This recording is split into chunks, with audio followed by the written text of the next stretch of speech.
Merak ediyorum, nasıl bir heyecandı, nasıl bir deneyimdi? Bilinmezliğin içindeydim aslında. Kendim için de çok fazla kere annemle konuştum, hatta ben bulamıyorum doğru çizgiyi, nereden Evet. yaklaşmam lazım diye. Hataya mal verilmemesi ya da direkt kavra benim dediğim şey kızım olduğun için hadi yani falanlarla biraz zorlayıcıydı annem. O konuda biraz üstüme gitti.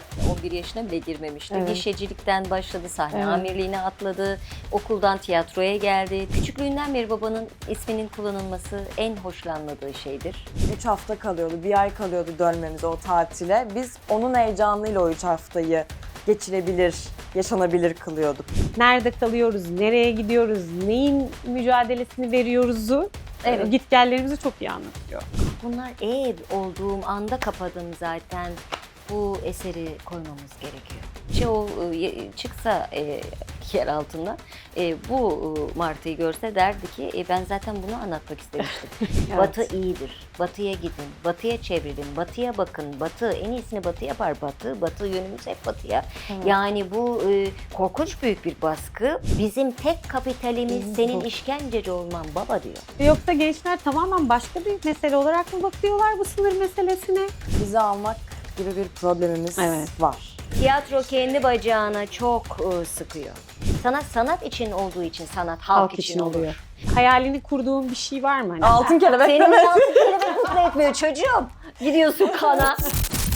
Aysun Öz'de başka şeylerden merhabalar. Bugün yine iki çok sevdiğim sanatçı benimle birlikte. Elvin Beşikçioğlu'nu tanıyorsunuz, Derin Beşikçioğlu'nu da tanıyorsunuz ve ikisi birlikte anne kız bu sefer Batı Ekspresi'ni konuşacağız. Ben dün akşam izledim, çok eğlendim. Mutlaka siz de izlemelisiniz. Ne güzel bir oyun yapmışsınız, ellerinize sağlık. Teşekkür ederiz Aysun'cum. Sen de onur verdin, şeref verdin. Hiçbir zaman bizi yalnız bırakmıyorsun. Çok teşekkür ederim. Büyük bir keyifle izledim ve Derin'i daha önce elbette Otomatik Portakal'da izledik. Daha farklı yerlerde de. Fahrenheit'te oynadı. Evet, bizimle orada da beraber son hatırlıyorum. döneminde. Aynen, Evet. Fahrenheit'te de vardı. İlk değildi tabii ki ama hani oyunculuğunu bu kadar net görebildiğimiz ilk oyun gibiydi benim için Otomatik Evet, onun Portakal'dan için de. sonra. Doğru. Benim için de öyle, evet. O yüzden ben çok duygulandım. Çok da heyecanlandım bu arada. Hani kendimi biraz sizin yerinize koyarak, hani insanın çocuğunun sahnede olması. Siz yönetmensiniz. Derin Beşikçioğlu bu sefer hani başrolde, yani Evet. herkes müthiş oynadı. Herkes Derin başrol de. aslında, Evet, evet. aynen öyle. Herkesin Ensemble. başrol oynadığı Evet, bir oyun. birinin birinden daha yüksek olduğu bir skala yok yani. Evet. O yüzden de kim başrol, kim değil diye zaten insan sorgulamıyor. Herkesin başrolde Evet. olduğu bir oyun gibiydi. Ama ben çok heyecanlandım Derin. Önce o yüzden Derin'e sormak Tabii, istiyorum lütfen. Elvin Hanım izninizle. Estağfurullah. Senin için nasıldı, nasıl bir heyecandı? Çok da hakkını verdiğin rolünün. Teşekkür ederim. Açıkçası hani ben bu kadar iyi bir oyunculuk beklemiyordum. Şundan ötürü, bir kere çok heyecanlı bir şey. İlk olması, tamam, sen zaten sahnede büyüdün. Zaten Erdal Beşikçioğlu ve Derin Beşikçioğlu'nun çocuğusun ama yine de her çocuk böyle olmuyor. Dolayısıyla da merak ediyorum, nasıl bir heyecandı, nasıl bir deneyimdi? Zor bir deneyimdi. Çok büyük bir heyecandı. Yani bütün o prova sürecinde evet annem anlatıyor nasıl bir şey kurguladığını ama onu aklımda canlandıramıyordum. Yani ne olacak, nasıl yapacağız? O yüzden bir bilinmezliğin içindeydim aslında. Kendim için de çok fazla kere annemle konuştum, hatta ben bulamıyorum doğru çizgiyi, nereden Evet. yaklaşmam lazım diye. Ama bana çok şey öğretti. Yani hem prova süreci hem artık oyunu sahnelenmeye başladıkça da yani inanılmaz doğaçlama sahnelerimiz oluyor ve o doğaçlamanın içinde ayak uydurmak zorunda Evet. kalıyorum. O müthiş bir deneyim. Her oyun farklı bir şey görüyorum. Farklı bilgiler ediniyorum, tecrübeler ediniyorum. Müthiş bir pratik alanı benim için. Yani konservatuardan daha eğitim konusunda besleyici olduğunu söyleyebilirim benim için bu oyunun. Yani çünkü bu sefer gerçekten alandasın, olay yerindesin. Evet. Çok büyük bir tecrübe tabii. Peki yönetmenin anne olması avantaj mı, dezavantaj mı sence?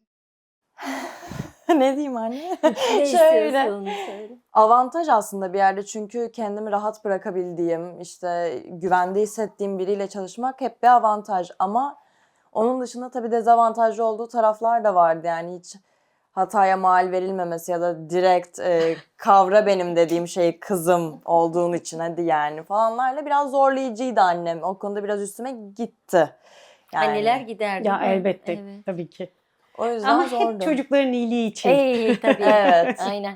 Burada sadece çocuk iyiliği için değil tabii Tabii ki ki bir oyunun, kurumun, tabii bir ki. oyunun iyiliği ve iyi çıkabilmesi için. Çünkü orada herkes eşit. Orada Tabii evlat ki. yok. Orada herkes Tabii. evlat. Yani çünkü sahne terbiyesi, ahlakı bunu gerektirir Tabii ister tabii istemez. aynen öyle. Şimdi size tersinden soracağım Sorun bakalım. soruları.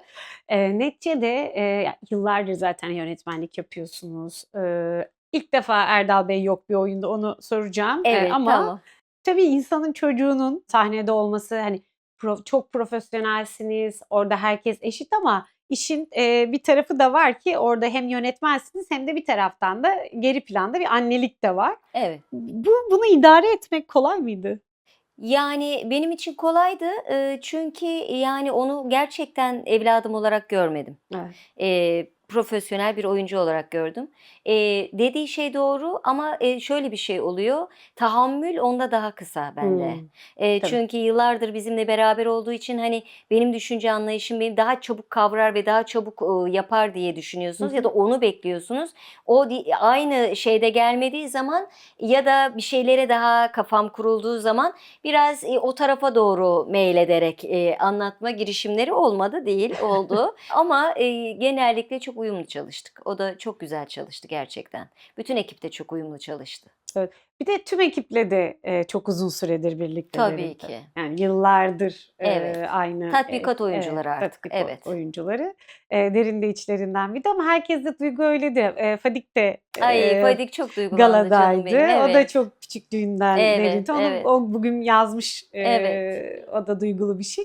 Sonuçta hani herkes için biraz öyle Evet, gelişti biraz herhalde. öyle oluyor tabii ki ister istemez. Evet. Yani çünkü çok gurur verici bir şey. Evet. Yani çok küçük yaşlarından itibaren takip ettiğin, ailenin içine aldığın bir insanı gerçekten sahnede seyrediyor olmak herkese çok gurur veriyor tabii ister Evet. istemez. Aynen. Bir de armut dibine düştü bu sefer. Evet Her düştü. zaman düşmüyor bu arada ve özellikle de hani zaman zaman böyle eskiden gazetelerde bu tip haberler çok yapılırdı. İşte annesi babası ünlü olan çocuklar işte şimdi ne yapıyor ya da onlar oyuncu oldularsa başarılı olabildiler mi diye.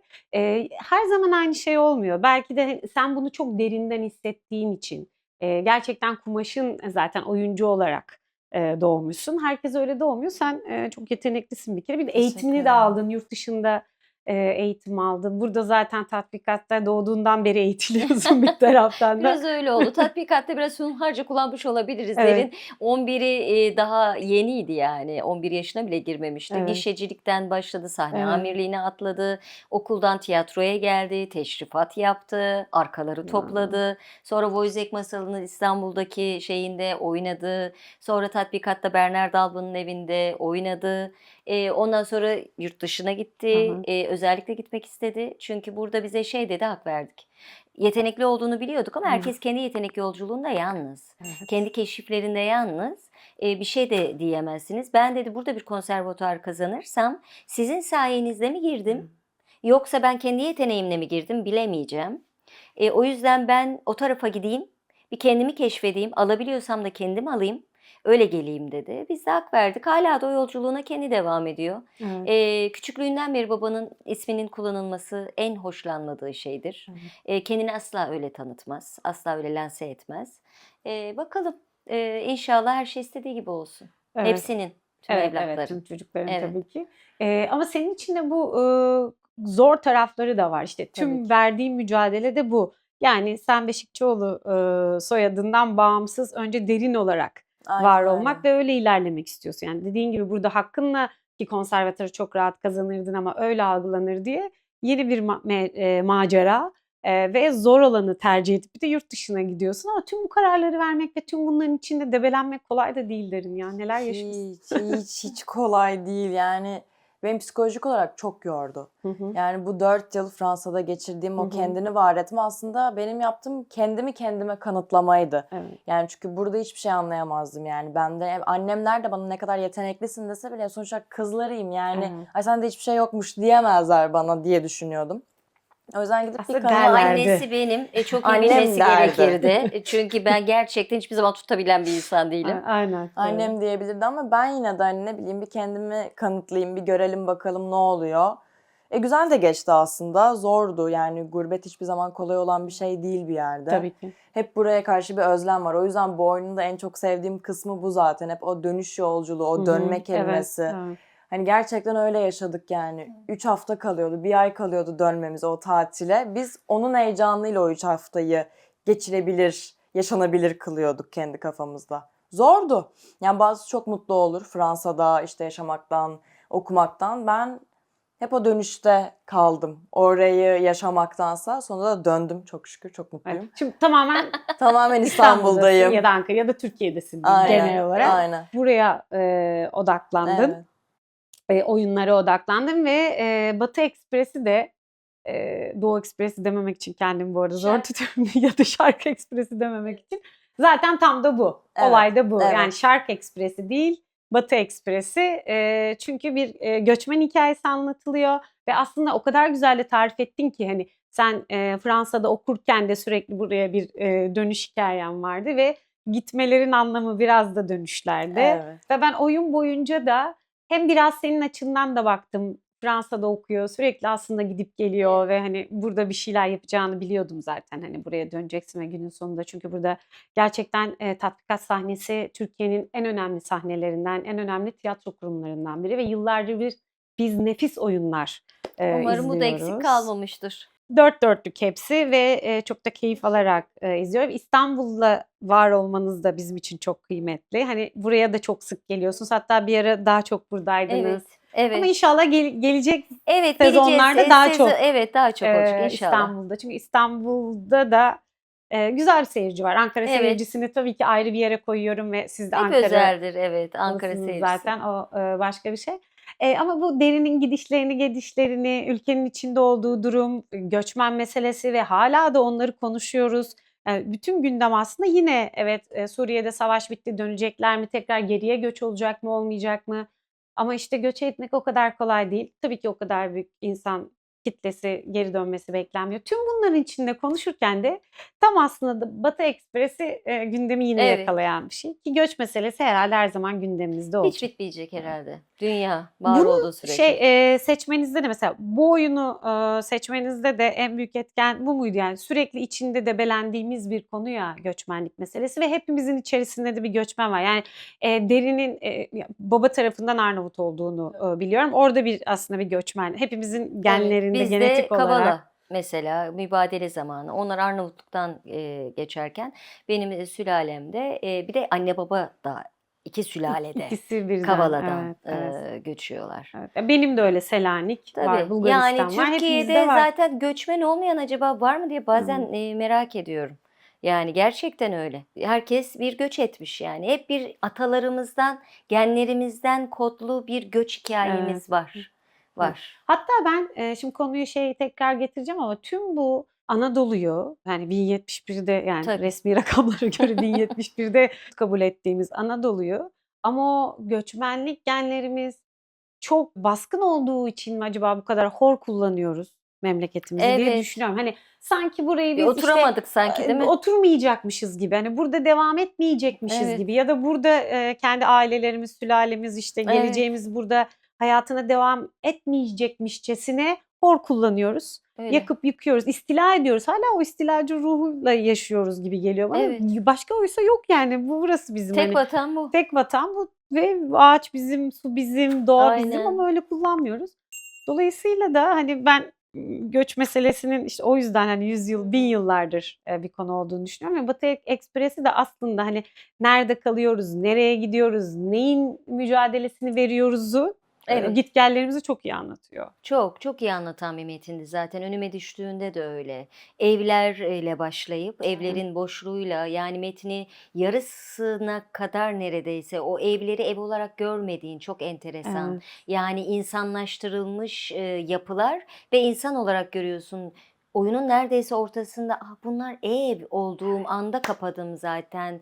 Bu eseri koymamız gerekiyor Evet. gerçekten. Evet. Çünkü Matei'nin dili, uslubu zaten çok nüktedan. Zaten bir şeyleri hep trajikomik Evet. yaklaşımlarla anlatan, hep metaforlar kullanarak bunu betimleyen, imgelem dünyasını çok zorlayan Bir yazar zaten.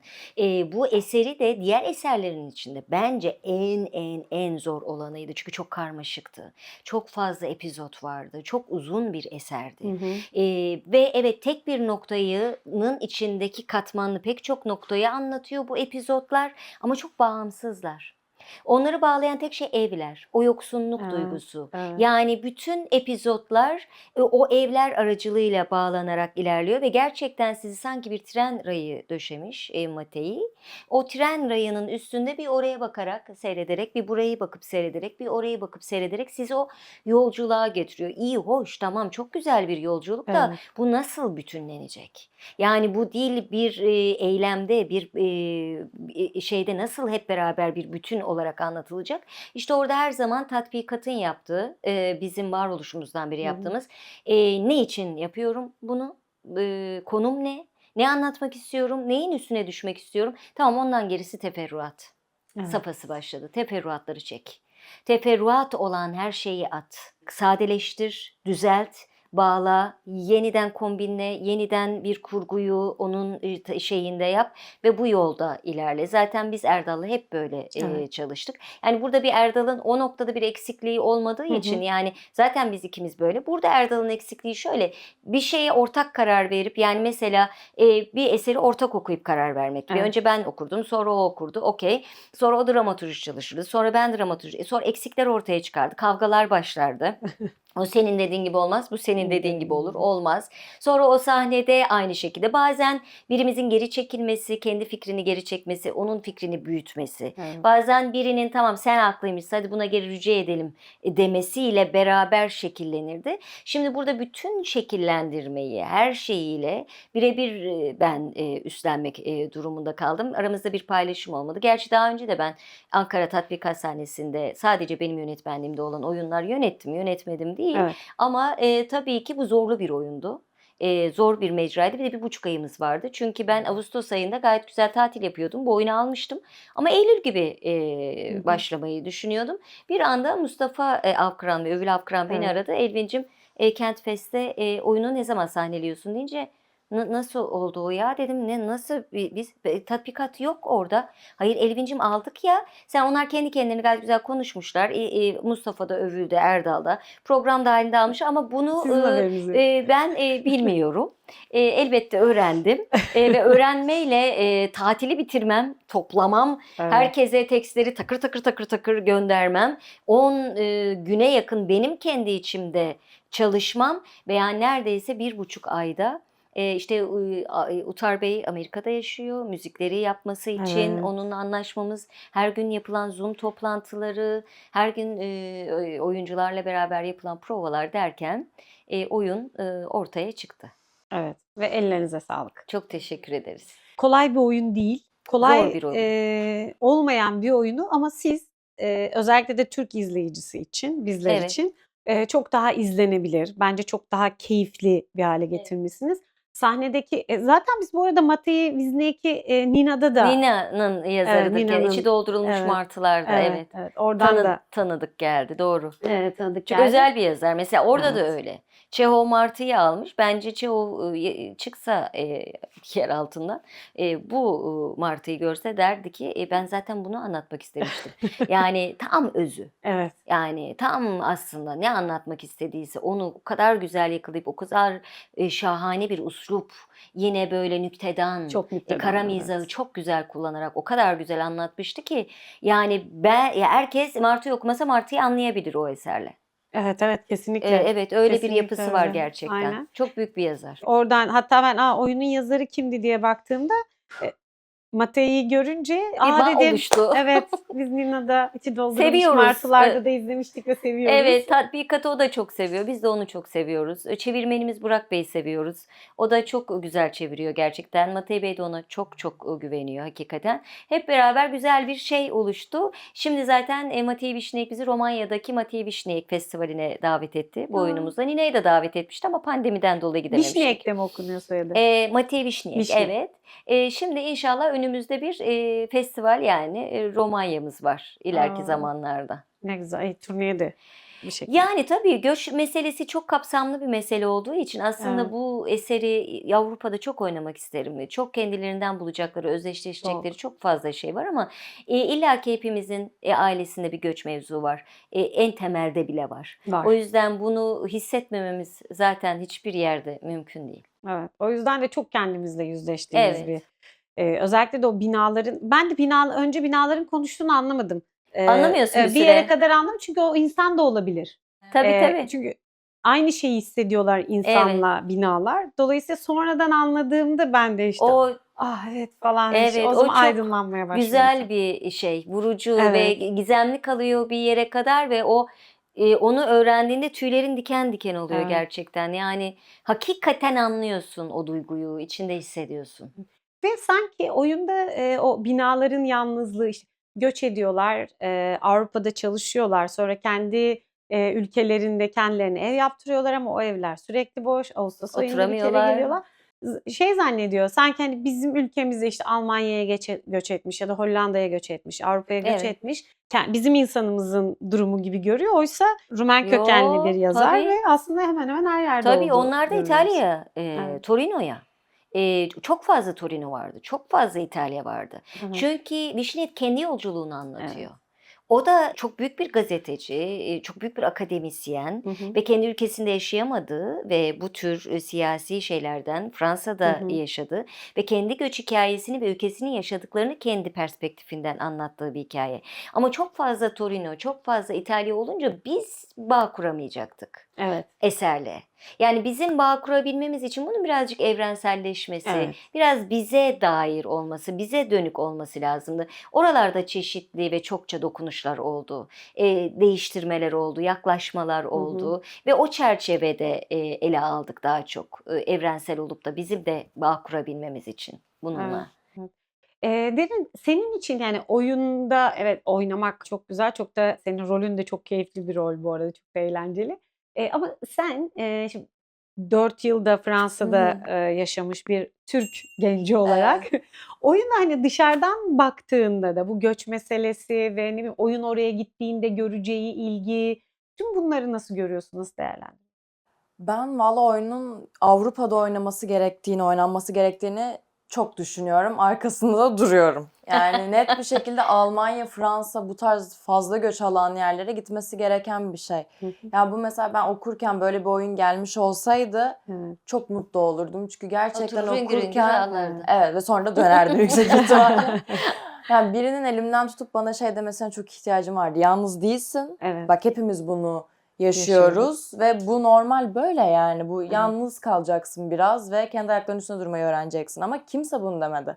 Yani ben şeyi çok aradım YouTube'da bilmem ne de hani ya biri söylesin bunu ya falan. Herkes şey diyor. Çok yalnızız ama birlikte geldik en azından. Herkes biriyle bir hayat orada kurmuş. Kimse Evet. gidip tek başına orada bir hayat kurmaya Kuranlar kalkmıyor. da Var vardır ama tabii ki. gösterilmiyor bu kısım. Olabilir, Evet. doğrudur. Evet. Genelde böyle hep yanında biri olmasını gördüm hep insanların yanında. Yakın çevrem sadece evet benim gibi yalnız Evet, gelen evet. bir çevreydi. Ama bazıları galiba daha kırgın, daha şey olabiliyor Tabii yani bakış kişiye olarak. göre Evet. değişiyor muhakkak. Karakter, kişilik. Karakter, evet. Evet. Derin mücadeleci bir çocuk olduğu için çok güzel mücadele etti Ve gerçekten. salgında oradaydı. Evet, O Tabii zaman da pandemi çok zamanı. yalnız o kaldı. zaman da çok yalnız kaldı Evet. ama çok iyi dereceyle bitirdi. Fransız öğretmenleri de onu gerçekten çok el üstünde tuttular. Çok sevdiler ki çok kendi dillerine çok kapalı Evet, bir Fransız Onların da toplum. izlemesi gerekiyor bence. Yani benim hocam vardı Marrakeş'ten gelmiş adam. Hı. Marrakeş kökenli yani. Tabii Fransa'da Ama diğer taraf Fransız. evet. Onlarda da çok fazla karma Sömürge var. tabii Çok ki bu tür inanılmaz. şeylerden gelen. O yüzden onlar da bence izlediklerinde bir yer yani kendilerini bulmasalar bile ailesinden bir şey bulacağını Tabii biliyorum. muhakkak. Yani herkesin bulabileceği çok Evet. kapsamlı ve de katmanlı bir oyun. Katmanlı, evet. Sadece göç yok içinde. Göçü yaşarken anlatılan bir batı olayı var. Evet. Yani bütün dünyanın yıllardır, yüzyıllardır bize sunmuş olduğu batı. Evet. Batı iyidir. Batıya gidin, batıya çevrilin, batıya bakın. Batı en iyisini batı yapar. Batı yönümüz hep batıya. Evet. Yani bu korkunç büyük bir baskı oluşturuyor Evet. ve bir süre sonra kendi yaşadığın toprağı, kültürleri, hatta burada Matiye Vişnek özellikle kendi yolculuğunda da vurgulamıştı. Evet. Bir süre sonra dil değişiyor. Dilin yok. Evet. Herkes İngilizce konuşuyor. Evet. Zaten oyunun birkaç yerinde söyleniyor ya işte ben işte Rumen aksanıyla Evet, İngilizce konuşuyorum ama Evet. oğlum İngiliz aksanıyla Aynen Romanca öyle. konuşuyor. Bir süre gibi. sonra oyun iyice katmanlaştıktan Evet. sonra zaten küfürler İngilizce İngilizce olarak oluyor, giriyor. Türkçe küfreden ya da işte ne bileyim Evet. Matiye Vişne'in dilinde olsa Romanya'da o dilde küfreden yok. Derken bir öğrenci tezini sunduğunda işte diyor hocası, yani artık Çinliler bile Amerikalı'yı taklit ediyorlar. Bir süre sonra her şey, bütün o değerler, işte Coca-Cola şişesinin bittikten sonra su şişesi olarak bir kurabiye kutusunun dikiş kutusuna çevre bir viski şişesi, ben annemden biliyorum. Hepimiz Onu özellikle biliyoruz. koydum oraya. O yoktu. Onu ben ekledim gerçekten. Çünkü yani bunu anneme atfetmek istedim. Evet, evet. Hakikaten biten viski şişeleri çayla doldurulur Dur. ve büfedeki yerini alır. Zenginlik göstergesidir. Evet. Tabii sigaramız muhakkak orada duruyordur. Tabii. İkram edilecek. Tabii. Viskilerimiz oradadır. Gerçekten yurt dışından gelen kurabiye şey, kutuları ya kurabiye kutusu olarak ya gerçekten şu an benim evimde hala annemin dikiş kutusu kurabiye kutusu. Evet. Desenli. İşte evet. İsviçre'den mi gelmiş ya da bir yere mi gidilmiş, bir şey mi Evet. getirmiş. Ablam Amerika'dan mı getirmiş, artık Evet. nereden olduysa olmuş yani. Ama böyle bir değer Evet. yani. O poşetlerimiz, yani işte ne bileyim o Louis Vuitton, Gucci, yani özellikle asılarak. Çantalar bile öyle Gucci. Nal gibi, ya olmasın Evet. kardeşim, etiketsiz kullan. Evet. Al. Almak ama hayır. Evet. Hayır. Yüzümüz hep batıya, lükse, şatafata. Ama işin en kötü tarafı Balkanlar bütün batının içinde olmalarına rağmen, Evet. bütün savaşlar oralarda çıkmasına, ezilmelerine, ayaklanmalarına, Ruslar tarafından girilmelerine, Amerikalılar da parçalanmalarına, bölünmelerine rağmen o batı trenine binememişler ki Evet. biz Türkiye'yiz. Yarı toprağımız Balkanlara dönük. Evet. Nasıl yapabilecektik bunu? Evet. Yani devamlı bir kültür idişiyle karşı karşıyayız. Kendi kültürümüzü yaşamak, kendi değerlerimizi yükseltmek yerine onları devamlı aşağıya çekip batının değerlerine atfederek yaşamak. Bu bir mücadele gerçekten. Evet. Bence en alt katmanlarından ve en önem verdiğim, değer verdiğim katmanlarından biri buydu. Dillerin yok oluşu, kültürlerin iyi diş edilmesi, yani orada da anlatılan şey şu: işkenceci bir babanın oğlu Paris'te bir yayın evinde ve babasının işkencelerinden yola çıkarak bir kitap yazarak ünlü olup, çünkü tek değerimiz bu diyor. Evet. Bizim tek kapitalimiz Değerimiz senin bu. işkenceci olman baba diyor. Evet. Öbürü çıkıyor, bir yönetmen, Drakula, biraz oyunculuk göstermek istiyorlar. Biraz hayır yapamazsınız, Kusturika gibi olmalıyız, biz özgün olamayız diyor. Evet. Biz özgün değiliz. Biz taklit olmak zorundayız. Ve buraya insanlar Drakula için geliyorlar. Evet. Biz bunu satacağız. Başka bir kültürümüz yok bizim. Böyle bir iyi dişten bahsediyor. Evet. Yani böylece kültürlerin, dillerin gidip en sonunda bizim oyunumuzda zaten küfürlerin İngilizce olmasından, artık en son en baştaki sahnenin İngilizce oynanmayla bütünlenmesinden, bütün Evet. bunun aslında katman katman güldürürken, gerçekten çok eğlenceli ve bir enerjik bir oyun sergilerken bunları koyuyoruz altına. Evet. Yani işte Gerçekten o yüzden çok Mate'yi gerçekten çok kıymetli ve zor bir yazar. Evet. Ve Matei bizi çok iyi anladığı için tüm bu anlattığınız sebeplerden çok iyi, yani bize çok uygun bir oyun. Evet. Balkanlarda da oynandığında herkes Tabii. kendini bulacak. Bizde de Tabii, öyle. tabii. Neticede bizim de yüzümüz hep batıya dönük ama tabii burada tüm bu eleştirdiğimiz taraflarıyla değil de aslında iyi taraflarını almamız gereken bir öğreti varken bize, yani Evet. Atatürk'ün de dediği de o, hani onların ilmini bilmini alın, yoksa Aynen. kendi kültürünüzü koruyun diye, ama Evet. çok kimse de bunu başarmış da görünmüyor şu Evet, anda. pek Çünkü değiliz. Batı'nın öyle ister istemez bir kültür hegemonyası var ki Var. o Batı dediğimiz Avrupa, kastettiğimiz Avrupa'nın aslında tüm dünyaya yayılan bir hegemonyası var. Amerika dediğimizde zaten Batı'ya Aynen. dönük, yani O Amerika'nın da da yüzü Avrupa'ya aynen. dönük. Asya'nın da aynı şekilde. O yüzden tüm bu şeyleri Herkes batıya bakıyor. Tüm Evet, ülkeler evet, böyle herkes, dünya haritası evet. koysak herkes şuraya bakıyor gibi bir şey var. herkesin gözü Avrupa'da. Evet, aynen öyle. Ve oradan da yönetilen Evet. aslında bir dünya var. Her ne Evet. kadar şu anda ekonomik olarak şöyle böyle falan desek de aslında olursa oyunda olsun. dediğiniz gibi o kültürel hegemonyanın ne kadar etkili olduğunu da görüyoruz. O babaanne tabii ki oradaki karakter çok Aslında o bir dedeydi. Biz onu babaanne yaptık. Kendi iyi. tatbikat sahnemizin oyuncularıyla bütünlük içerisinde gidebilmek için. Çünkü yıllardır ensemble yapıyoruz. Daha Evet. çabuk ilerleyebilmek. Yani çünkü bu kadar zor bir metni 1,5 ayda bu kadar hızlı ilerleyebilmek ancak bir ensemble. Evet. Sizi tamamen anlayan, güvenen ve sizin dediğiniz doğrultuda gidebilecek Evet. oyuncularla olur. Yoksa gidemezsiniz. Ya yol alamazsınız, kat edemezsiniz. Evet. O yüzden de biz onu Nine'ye çevirdik ama Selin Zafertepe gerçekten çok sevimli Müthiş. ve gerçekten çok duygusal bağ kurabileceğimiz bir şey oldu. Üzüldüğümüz de bir Evet. Nine oldu gerçekten. Bir de kadın figürünün olması, yani dede yerine ninenin olması Evet. bence çok daha da Daha anaç, daha ana. anaç. Evet, o toprakların ana şeyini de gösteriyor, Evet, doğru. kesinlikle o da çok Üremesini güzel de oldu. gösteriyor. Kesinlikle, aynen, ben Çünkü de aslında hissediyorum. adamlar savaşa gidiyor, yakıyorlar, yıkıyorlar.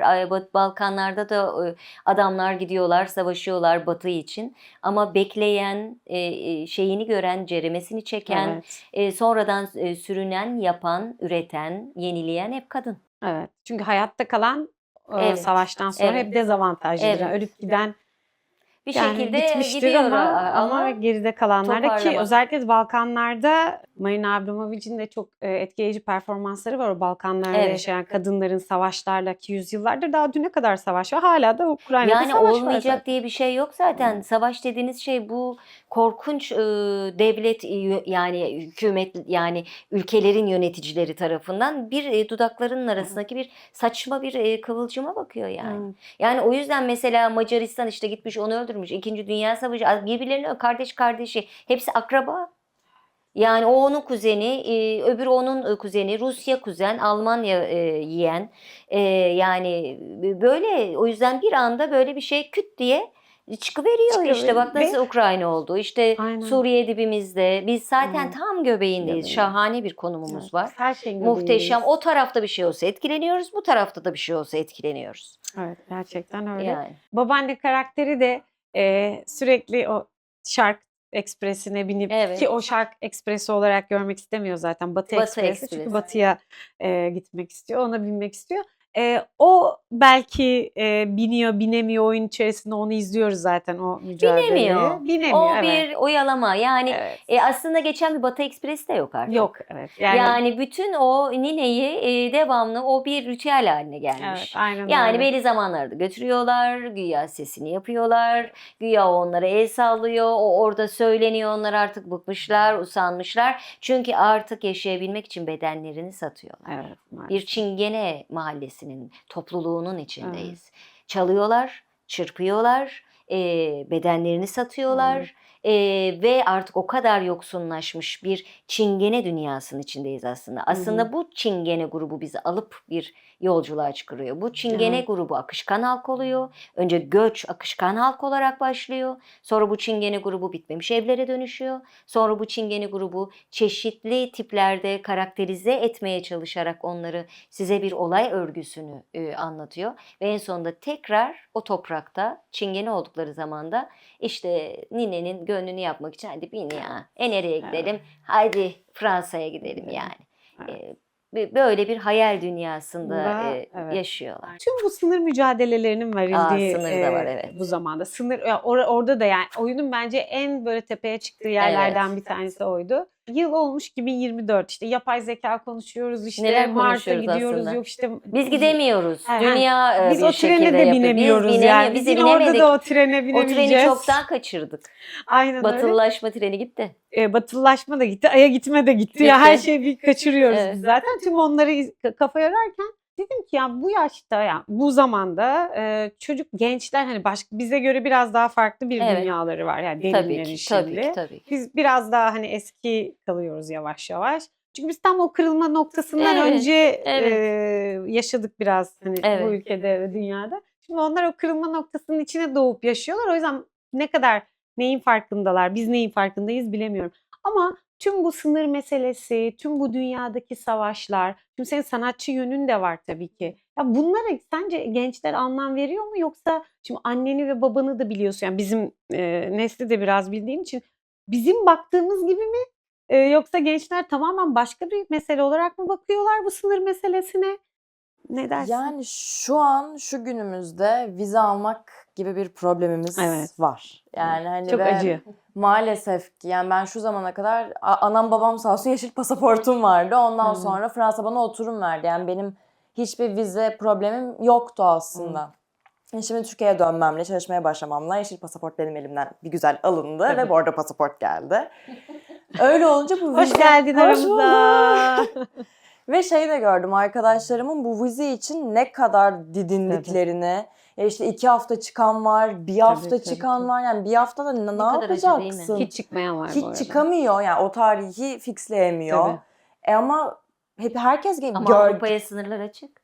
Biz de Evet. eserde bunu diyoruz. Evet. Herkes Aynen herkese öyle. giriyor. Evet. Rahat rahat Evet. Almanlar, Belçikalılar, Alman. Fransızlara, Hollandalılar her yere. Ama sınır tek bir yerde, çok bariz. Evet. Yani gezilmesi, görülmesi gereken yerler, bu kültür yani hani görmek gerekir, Tabii tatmak ki, gerekir. Tabii ki. Ve bu Öğrenmenin en yani büyük yolu. evet, Tabii. insan hakkının aslında elinden Bravo alınması, Derinç. bir insanın Evet. hakkının. Aynen öyle. Elinden alınınca ne oluyor? İnsanlar aynı şey savaş için de geçerli. Yani biz öyle bir zamanla doğduk ki pandemi gördük, Evet. savaş gördük, sınırlar kapatıldı. Çocukcağız. Her Yani şey hani bunun dışında her gün devam eden bir cinayet, bir katliam, yok Türkiye işte gerçeği. hayvanlar olsun, kadınlar olsun, diğer tarafta savaş var, diğer tarafta bilmem ne var. O artık o kadar kaotik günlere uyanıyoruz ki istemsiz için doğmak zorundasın. Evet. Yani O bence kadar benim kötü. jenerasyonun artık şey lüksü yok. Çözülür ya deme lüksü yok. Yani o taşın altına bizim de elimizi koymamız Evet. gerekiyor ki bir şey çözülmeye başlasın. Evet. Çünkü susup ya da hadi paylaşalım, destek olalım. Hayır, yani bu evet güzel bir şey, tabii ki de paylaşılması, tabii ki de destek Evet. olunması gereken bir şey. Ama biraz da benim de kendimde eksik gördüğüm bir şey. O yüzden bu kadar rahat söyleyebiliyorum. Hı hı. O alanda olmaya ihtiyacımız Evet. var. O alana çıkmaya cesaret etmemiz gerekiyor. Ama bazen de o alana çıkmaya cesaret edemiyoruz. Çünkü düşünce özgürlüğümüz kısıtlanıyor. Bir şey olur mu diyoruz. Evet. Bunu desem başımız yanar mı acaba oluyor. Bunun da olmaması gerekiyor. Bu da bir insan hakkı ihlali Baskı. benim Tabii. gözümde. Tabii. Hepimizin gözünde öyle, doğru. Bir de Fransa'da okuduğum süre boyunca ben şeyi gördüm. Bir şey diyor, herkes sokakta ya. Sokakta. Yani Ben bu böyle kadar... panik, sen çıkma. Yani biz Ay, yürüyoruz, rezalet. oradan biber gazı atılıyor. Biz hemen çantadan maskeyi takıp yürümeye devam ediyoruz. Artık o kadar normal bir şey ki bu.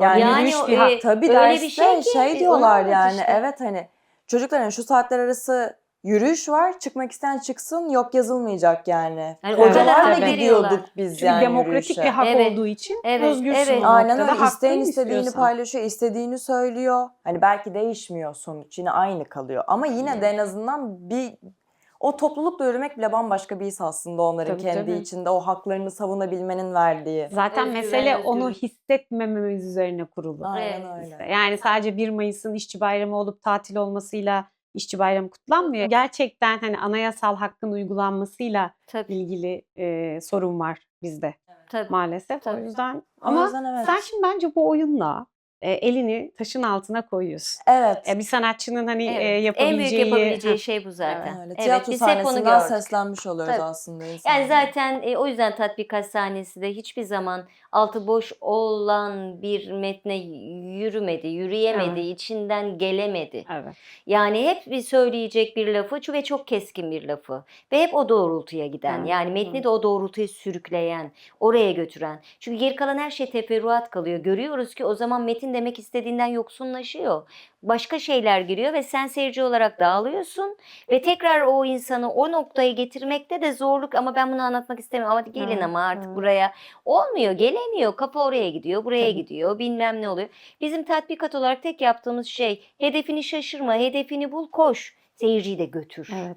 Direkt Evet. varın, beraber gidin, beraber varın, beraber Aydınlanalım. patlama orada beraber olsun. O katarsis anı neyse orada beraber Ya, evet, tabii. elde edilsin. Bunun en Evet. güzel örneği bence Otomatik'te gördük. Evet, Yani Otomatik'te. Otomatik'in son şarkısıyla belki bir gün barışırız bir giriyordu. Bütün seyirci ayakta. Evet. Evet. Yani bir devrim ruhuyla çıkıyorlardı sahneden. Evet, gerçekten Kıpır öyle. kıpırdı herkes. Evet, bir şeylerin değişmesi gerekiyor, öyle çıktı herkes yani. Ve bunu yaşamak Ne kadar Müthiş bir yani evet. Gerçekten. Otomatik Portakal ilk rap hayatımızın en güzel, müzikalimizdi. sevdiğimiz eserlerinden biri Evet. Erdal'la. Hep de çok özel kalacak gerçekten. Evet, gerçekten. Keşke Türkiye'de değil Avrupa'da yaşasaydık. Evet.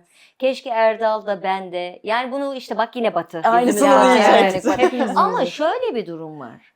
Değer, kıymet denilen şeyi gerçekten halkın kendisi biliyor. Ben Evet. halk bir şey bilmiyor demek istemiyorum. Ama gerçekten otomatik portakal şu an bu kadar bir zamanda oynadıysa bu aynı zamanda Türkiye'nin sorunudur. Tabii. Kesinlikle. Çok büyük sorunudur. Çünkü biz tatbikat olarak bugün, dün Batı'da da gördünüz, prodüksiyon tiyatrosuyuz. Evet. Bizim büyük yerlere ihtiyacımız var. Dekorumuzun alınabileceği, biz atmosfer Evet. yaratıyoruz. Biz bir görüş yaratıyoruz ve o görüşü gönderiyoruz. Aynı şey otomatik için daha büyüğüyle gerçekti. Yani sadece belli bir yere isim vermeyeyim şimdi. Kalamayız. Niye Evet, kalıyoruz? Kalmak evet. zorunda. O zaman onların kendi inisiyatifleri, kendi istekleri doğrultusunda gün almak, alamamaklarla niye uğraşıyorum? Başka bir yerim yok. Evet. Gidemiyorum. Nihayetinde ben sponsoru olmayan sadece 12 yıl boyunca şimdi artık belediye başkanıdır, başka bir kulvara geçmiştir ama o zamana kadar bütün kazandığını Evet. evlatlarına ve tiyatrosuna yatırmış bir kurumuz biz. Erdal'ın Evet, dizileri, evet. filmleri. Yani hiç sponsor almamış. Evet. Hiçbir organizatör şirketiyle çok fazla çalışmamış. Otomatiği de kendi şeyiyle Evet. yapmış. Yani desteklenmesi gerekmez miydi? Sırtlanılması gerekmez miydi? Her koşulda, herkes tarafından. Bol bol izlenilmesi gerekmez miydi? Ama bu atıyorum Berlin Schaubühne'de olsaydı ve bu oyun Berlin Schaubühne ile buraya gelseydi hep beraber sahneleri doldurmuş oradaydık. Evet. Maalesef kendimizi eleştirmek zorundayız. Tabii, Yani tabii. tiyatro kendi Eleştirerek bir yere bacağına geleceğiz. çok sıkıyor. İnanılmaz, inanılmaz sıkıyor. O yüzden birazcık gerçekten sanata, sanatçıya, sanatsal işlere farklı gözlerle bakıp farklı destekler vermek gerekiyor artık. Evet. İşte o zaman Batı'nın o iyi tarafını almış olacağız zaten. Bravo, evet. Batı'nın hani çok bencil, çok işine gelen, Evet, her şey bizde var. da öyle davranıyor. Çok bencildirler ve hep işlerine geldikleri gibi davranırlar. Evet, Ama biraz medeniyet de bu, evet. eşittir medeniyet de bir taraftan bu. Aynen Yani öyle. onu sen orada yaşadığın için daha iyi bilirsin. Herkes orada işine geldiği gibi davranır ama ortak bir şeyi vardır. Kimse kimsenin hakkına da bulaşmadan ya da hakkına da Elbette. girmeden. İşte ne Elbette. bu kul hakkıdır ne maddi hakkıdır. Tabii, Birbirine tabii, tabii. ama işine geldiği gibi davranır. Çünkü yaşamak zorundadır. Çünkü orada da hayat kolay değil. Hiç değil. Ve eğer iyi bir Hiç şey değil. varsa orada da desteklenir. Çok ve enteresan bir yol alır. şekilde yani orada devlet de destekliyor tabii ki. Tabii. Yani ben Berlin'e gittiğimde bir arkadaşım öyle demişti. Yani şimdi şu sokakta bir tiyatro açsan ve bir ayın sonunda bu sokak dolmaya başlarsa ilgisini çeker. Ne oluyor bu sokakta? Evet. Burada bir şey açılmış. Ne kadar doluyor? Doluyor mu? Götürüyor mu? Sürdürülebilirliği var mı? Bu bir kamu hizmeti. Evet. Çünkü Evet. sanat böyle bir şey. Evet, Halkı evet. yücelten, halkı Tabii. kademelendirerek yukarıya çıkan bir şey. Okey, belki bir yıl sonunda sana hiç bilmediğin bir şekilde destek geliyor. Ve eğer sen bunu sürdürebilir hale getiriyorsan desteği almaya da devam ediyorsun. Ve böylece onlar kültürlerini sanatla böyle destekledikleri sürece de Sahiplenebiliyorlar. dünyaya hükmediyorlar. Evet ve de sahiplenebiliyorlar. Ya Atatürk bile söylemiş. Tabii. Ne demiş? Cumhurbaşkanı her şey olabilirsin. Bir tek Evet, sanatçı olamazsın. olamazsın. Olamazsın çünkü bir başka vizyon, Evet. başka bakış açısı, başka bir görü, başka bir algı. Yani halkı yukarıya götürecek olan şey sanattır. Ressamlardır, yazarlardır, tiyatro sanatçılarıdır. Kesinlikle. Ama artık ben tiyatronun da çok alaşağıya alınıp tiyatro eseri diye ortalığa saçılan oyunlardan da çok muzdaribim. Evet. Çünkü seyirci yetiştirmemize engel oluyorlar. Seyirci Seyircinin tiyatroyu o seviyesini zannediyor. bozuyorlar. Evet. Evet. Tiyatroyu o zannediyor. Evet. Ay tiyatro öyle bir şey değil. Tiyatro çok büyük bir sanat dalı. Evet. Yani 2 tane ışığımızı yaktık, bir tane metne sahip olduk. Hadi ağlattık, hadi güldük, hadi araya öyle bir şey olamaz. Katmanlı bir şey bu. Evet. Niye sanat? Bunda sanat. Bundan. Ama yani sen sanat işte tiyatro yapıyorum. O zaman derler tabii tak sepeti koluna, herkes kendi yoluna. Sanat sepet işleri buradan türemiş Evet. işte. Yani sepete koyuyor seni yani. Evet. Yani sen de mi? Daha iyi bir işiniz de olur inşallah. Başka ne yapıyorsunuz? Bütün bunlar bizim Türkiye'de ki ailelerin sanat okuyan çocukların karşılaştığı şeyler. Evet. Evet, maalesef. Aynı şey sinema için de, dizi sektörü için de geçerli. Çok Hani haklısın. Bir hep bütün. aynı noktada hani kötü yapılmış her iş iyi yapılacak pek çok işin Tabii. önüne engel olarak Aynen. çıkıyor. Seyirci onu dizi, onu tiyatro, onu Tabii. sinema Aynen zannediyor. öyle. Oysa sinema da başka bir şey, Tabii. tiyatro da başka bir şey. Tabii, tabii, O yüzden tabii. iyisini yapmak gerekiyor ve sektör bence her sektör kendi ayağına sıkan Yanları var. yanları var. Maalesef kendi kendimize Evet, çok büyük güzel goller atıyor tiyatro. maalesef. Sanatçıları da kendine çok güzel Evet. goller atıyorlar. Kurumlar bize atıyor.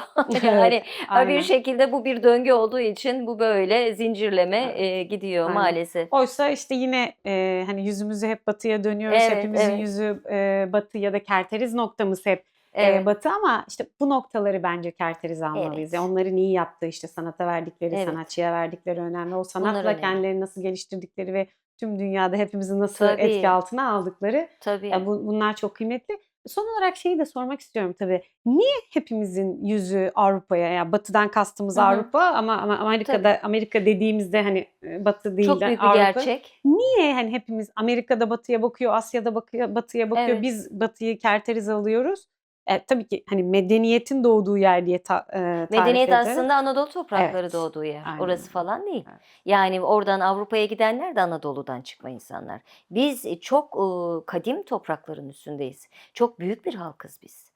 Yani kıymetimizi kendimizin çok çok iyi bilmesi Bilmesi lazım. gerekiyor. Ben derin eskiden derdim ki benimle dalga bugün herkes Türk olacak. Bugün herkes Türkçe konuşacak. Dedim Evet. anne ya amma milliyetçisi falan.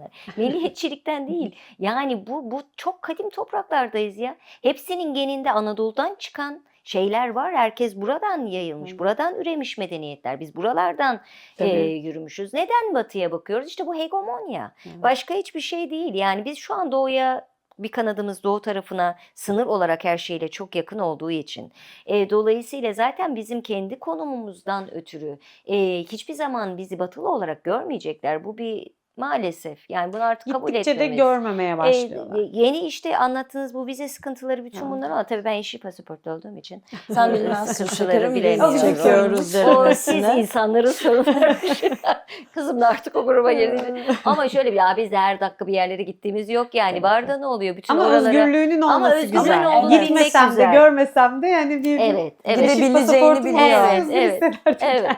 Yani işte bu Batı her zaman bu işte bütün medeniyetlerin üstüne bu çöreklenmesinden, ta işte Evet. sömürgecilikten de gelen Evet. yıllar Evet. yılı yani Fransa'nın yaptığı, İngiltere'nin Birleşik Krallık adı altında Tabii. edindiği Fransa'nın edindiği sömürgeler yani bütün bunları aslında böyle ari ırk ve etrafı şeklinde sunmaları ve kendilerini bu noktada peydahlamaları, büyümeleri, yüceltmeleri bir süre sonra tabii peyderpey sıçraya sıçraya ola ola bu hale dönüşmesini sağladı ama dediğin çok doğru. Kültür dediğimiz şeyi bir an evvel yakalamamız, bırakmamamız ve özellikle yani mesela ben her zaman bunu söylerim. Sanat sanat için midir? Sanat halk için midir? Hayır efendim sanat sanat içindir. Sanat sanat için olduğu için sanat halk için olur. Çünkü ben sizin seviyenize, derinin seviyesini ya da bir taksiciyle bir öğretmenin seviyesini kültür bilemem. Ben onları odak alamam çünkü bilmiyorum. Bana gösterilen doğrultuda onlar düşük ona göre yap diyemem. Ben kendi vizyonuma göre yapmak zorundayım. Evet. Kendi ilkeme göre, kendi görüş açıma göre. Ben onu anlatacağım ki o bulunduğu yerden anlamaya yükselme. Evet. İşte o zaman halk için olacak sanat. Evet. İşte o zaman da sanat halk için böyle olunca halkın seviyesi artacak. Dolayısıyla tiyatro oyunlarında hangisi sanat hangisi değil.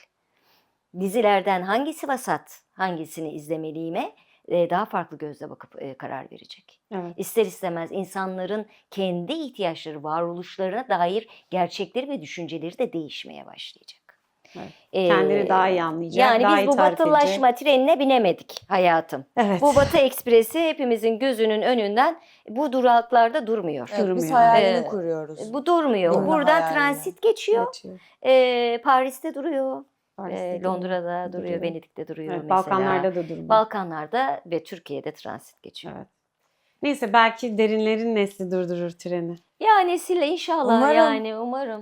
Genç yani çok güzel bir ülkede çok güzel gençlerimiz Çok var. güzel gençlerimiz Çok güzel var. düşünüyorlar. Evet, Hak ama ediyorlar. yavaş yavaş gidiyoruz yani. O tabii ki Evet. Avrupa'da kazanıyor yarısını. Evet. Evet tabii maalesef bir de bu genç var. Öyle bir şey var yani. Dönecekler. geçiyor. Herkes Tabii ki dönecek. dönecek. Orada biraz tecrübe edinsinler, çalışsınlar. Çünkü insan yurt dışında da yaşasa orada kendini o kadar iyi hissetmiyor, o kadar rahat hissetmiyor. Öyle Kendi maalesef. ülkesi yine başka bir şey. Doğru. Orada iyi ve rahat hissetse bile orada iyi ve rahat hissetmesinin devamı için güçlü bir ülkesinin olması gerekiyor. Evet, arkasının sağlam Arkasında olması sağlam lazım. bir Türkiye olması gerekiyor. Tabii ki. Yani Ee, İngiltere'ye her gittiğimizde karşı işte Erdal'ın işleri dolayısıyla olsun, tiyatro dolayısıyla olsun ya da gezi fark etmez. Belli mevkilerde, belli konumlarda olan, oraya göre güçlenmiş olan insanlarla da konuştuğumuzda gerçekten sadece Türkiye konuşuyoruz. Evet. Ve sadece gerçekten Türkiye için yaşıyorlar. Türkiye için bir şey, Evet. komünitelerini kuruyorlar, Evet. onlar için Evet. uğraşıyorlar, onu yapıyorlar, Bizden daha bunu fazla yapıyorlar. memleketi Daha düşünüyorlar fazla düşünüyorlar. aslında. Biz yaşayan olarak daha rahatız Evet. gerçekten. Çünkü içinde yaşadığımız için. Yani içinde yaşıyoruz. Gerçekten hiç istemezdim. Evet. Yani gerçekten yani o kadar ne olursa olsun kendi topraklarımda olmaktan öyle mutluyum ki. Gidip görmek Kesinlikle. çok güzel. Çok- bir ama dönmek özgürlük. çok güzel. Ama Oyunda da dönüş ne diyorduk? kelimesine çok bağlıyız da ondan. Evet. Dönmek çok önemli. Evet, aynen öyle. Hepimizde bir Ee, dönüş kelimesi var. Evet, ben zaten İstanbul'a en çok dönmeyi seviyorum galiba. Evet, Evet. gitmek çok güzel, heyecanla gidiyorum bir yere ama 4. 5. günde neresi olursa olsun.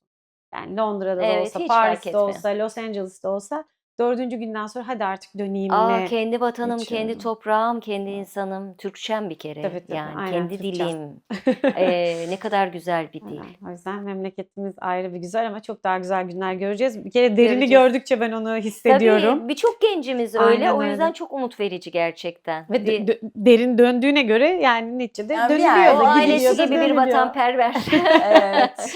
Ama sana derin şeyi de sorayım. Şimdi evet İstanbul'dasın yani daha çok Türkiye'desin. Okulun bitti Fransa'da.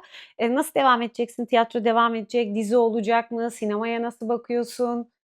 Ekranlarda Şöyle, görecek miyiz seni? valla çok istiyorum. Bir film çekmiştik 2 yıl önce bir yaz. Bu yıl girdi. İşte hem sinemaya girdi hem de hı. Netflix'e girdi. Ondan sonra bir iş olmadı. Ben yolluyorum. Ben girmeye çalışıyorum aslında bu Hı hı. sektöre ama sektör o kadar kalabalık ve zor ki. Evet. Yani bazen diyorum ki ya evet galiba tiyatrodan devam etmek gerekiyor mu acaba? Çünkü yani çok eşitsiz, hayatında hiç görmediğin bir yarışın içindesin. Ve bu yarış bazen çok şey geliyor yani niye böyle bir şeyin içindeyiz biz şu an ya? Ya da yani kriter gerçekten bu mu almama sebebiniz yani? Dediğin noktalarda hani gerçekten yılıyorsun. Çünkü duymak istemiyorsun. Hayatın boyunca hiç oradan elenmemişsin. Yani hayatın boyunca hep sana demiş ki yetersizdin abi. Çünkü diğeri daha iyi çalışmıştı Evet. de geliyorlar sana. Burada o daha farklı ya diyor. Yani çok iyisin ama. Ama evet o pembe falan diyor mesela. Evet. Sen diyorsun ki ay ama ne alaka? Hani böyle şeyler duyduktan sonra da insanın bir yerde şevki kırılıyor aslında. Tabii. Ama kırılmaması ve inatla devam et. Yani Evet. şey diyorum kendime en azından başladın Evet. bir yerden. Azmetmek Evet. gerekiyor. En büyük adımı attın. Bir yerde olacak. Ne zaman olacak bilmiyorum. Bu soyadının avantajı da oluyor, dezavantajı da oluyor. Tabii, Yani muhakkak. böyle şey hiç istemem çünkü hayatımda bana gelip torpil denmesi benim asla kendime yediremeyeceğim bir Mesleği şey olur. bırakabilir derin. O kadar bu konuda Yani hassas. ben evet yani bunu öngördüğüm için gittim Evet. Fransa'da okudum. Yani Evet, insanlara evet. bakın ama ben okudum diyebilmek için bunu Evet. yaptım yani. Şimdi bana öyle gelirlerse ben bunu hiç yediremem. O yüzden de diyorum ki siz olaya hiç karışmayın. Ben kendi başıma halledeyim. Belki de araya sokmak gerekiyor muydu bilmiyorum. Hangisi doğru, Evet, hangisi hangisi? yanlış onu Evet. da bilmiyorum. Olmasını Olsun çok her şey isterim. seçimdir. Aynen. Ama hayat bir şekilde bir şeyi getirir. Ben de o getirdiği anı bekliyorum. O zamana kadar da hayattır düşersin, kalkarsın, ağlarsın, gülersin. Tabii Yapacak ki bir şey muhakkak. yok. Yanımda insanlar var, arkadaşlarım var, destekçim çok. Evet. Tabii ki canım. Düştüğümde kaldıran da var. Ben Aynen. de kendimi kaldırabiliyorum. Ve tiyatro sahnesi var. Bir Ve de tiyatro yani var, ben evet. babasıyla hep aynı şey söylüyoruz. O kadar kıymetli ve değerli ki. Yani biz tiyatrodan hiç kopmadık. Erdal Evet, dizi evet. yaptı ama akşam yola çıkıp gelip ertesi gün oyun oynayıp oyundan çıkıp tekrar Erdal gidip dizi Bey'in- çekti. 20 yıl adamın Evet. o Oradan otobanlar kazandığını inlediği, evet. buraya harcamak gibi İstanbul, misyonu. Ankara otobanları yani Ya. Erdal'ın tekerlek izleriyle Evet, doğru. dolu. Yani o yüzden çocuklarını göremedi, Ya. bir ailenin içindeydi, okutmak durumundaydık. Tabii. Aynı zamanda devlet tiyatrosu vardı, çok bağlıydık. Sonra kendi tiyatromuzu açtık, Hı hı. aynı hız devam etti. Derine de onu diyorum. Dizi olur, bir gün olur. Para da kazanılır, hiç önemli değil, olur. Önemli olan tiyatroyla bağlantını hiç kaybetmemek. Evet. Çünkü çok Tiyatroyla bağlantını kaybetmemek. Önemli olan bu. Orası her ne olursa olsun gerçek sanatla kurulan bağ. Evet, Bir de- varlığınla kurulan. Tabii Evet. canım, Varoluşunla yaratıcılığın ilgili. da Varoluşunla devrede ilgili. olması. Ama dizi elbette ki o olmaz, bir gün öbürü olur. Evet. Bir günün öbürü olur, biter. O Tabii, kadar başımıza tabii, geldi tabii ki, ya. ama reytingleri değil, nasıl? Evet, evet. Hop bir başkası olur, olmaz. Evet. Popüler sektör bence sadece Türkiye'de değil, yurt dışında da Evet. böyle. Acımasız, Çok. yoğun, her gün yeni güzel biri çıkıyor. Evet. Her gün yeni başka biri geliyor. Ya da Sen, yeni bir estetik algısı çıkıyor. Yeni bir estetik Tabii, algısı aynen, çıkıyor. doğru. Yeni bir Yani, başkalık doğru. oluşuyor. Yani bu zor bir şey değil, olur. Evet, bence de. Azmetmek, sabretmek gerekiyor Kesinlikle öyle. sadece. Peki hayalini kurduğun bir şey var mı? Hani tiyatroda hayallerini gerçekleştiriyorsun ama Oscar alacak bir filmde oynamak ya da hani bir şey. Çünkü hani sen artık Fransa'da da okuduğun için hani dünyayı da biliyorsun. Yani orada da neticede bu işin eğitimini aldın. Senin hani bakış açın biraz daha farklıdır. Hani yabancı dilinde var neticede. Çok şey diyormuşum, çok inanılmaz düşük bir şey söylüyormuş ve bakış açısı bir anda düşüyormuş bana olan. Demezsin herhalde yavrum. Ay, Oscar Bilemiyorum. alırsam.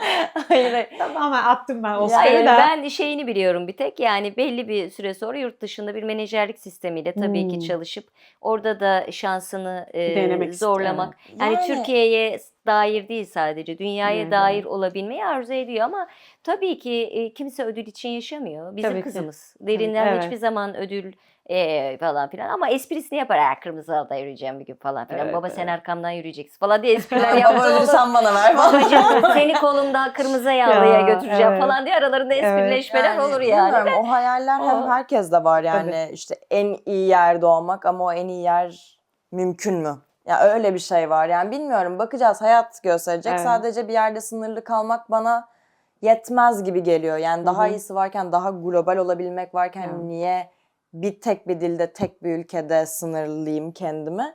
Olursa dünyaya açılmak en büyük hedeflerimden bir tanesi. Ödül olarak da Evet, ödül Ee, olarak da. Cannes beni mutlu edebilir.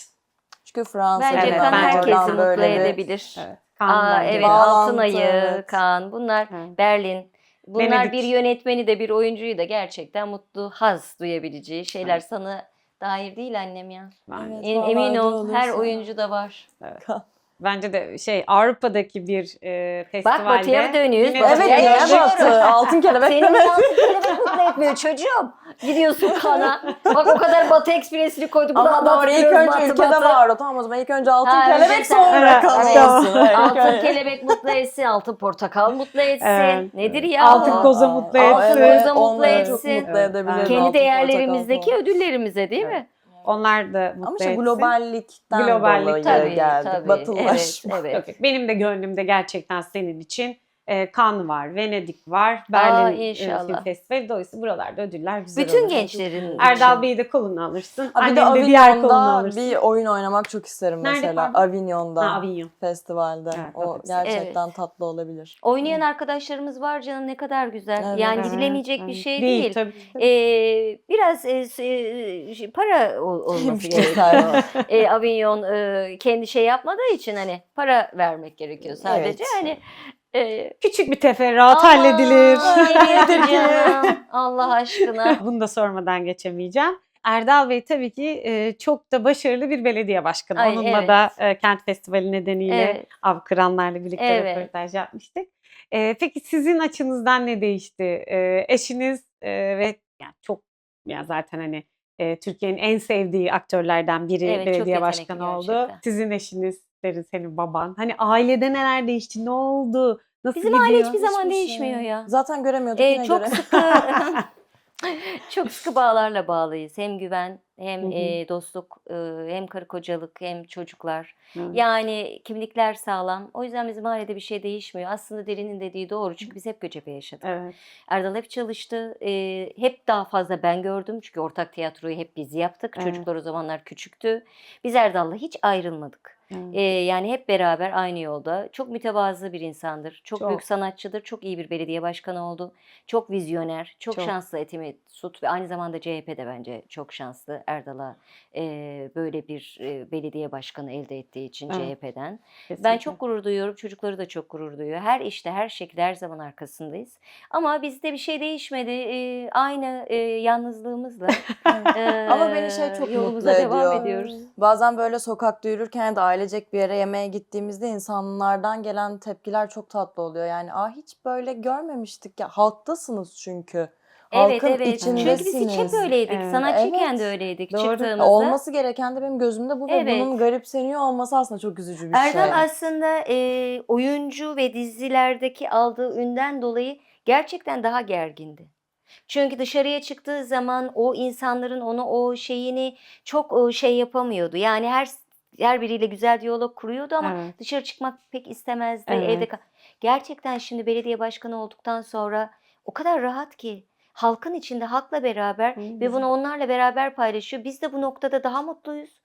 Çünkü eskiden bu kadar çok dışarı çıkmıyorduk gerçekten. Evet. Mesela bir yere gidelim dediğimiz zaman Erdal ay yapmayın şimdi bana ne olur çok kalabalık çok kalabalık derdi. Evet. Şimdi tamam diyor olur diyor hadi diyor çıkalım. Orada başkanım diyorlar Erdal onlarla konuşuyor. Yani O kadar Erdal güzel ki. gerçekten çok farklı, çok güzel bir iletişim kurdu. Bu bizi de rahatlattı. Evet. Çünkü bizler aile olarak çok mütevazı insanlarız Öyle, gerçekten. evet, gerçekten. Ve yani bize bir şey değişmedi ya. Evet. Ne kimlik ne işte başka bir şey.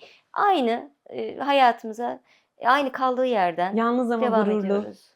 Yalnız ama gururlu Gururlu. hayatımıza evet bizim yani kaç yıl oldu Erdal'la herhalde bu yıl 30'a gireceğiz ya da Maşallah. 29'a mı gireceğiz bilemiyorum. Bunun bir de evlilik evveli var.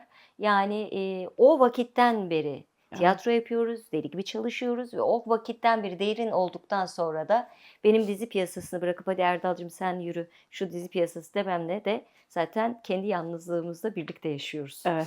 Evet. O yüzden öyle. bu aynen böyle devam ediyor.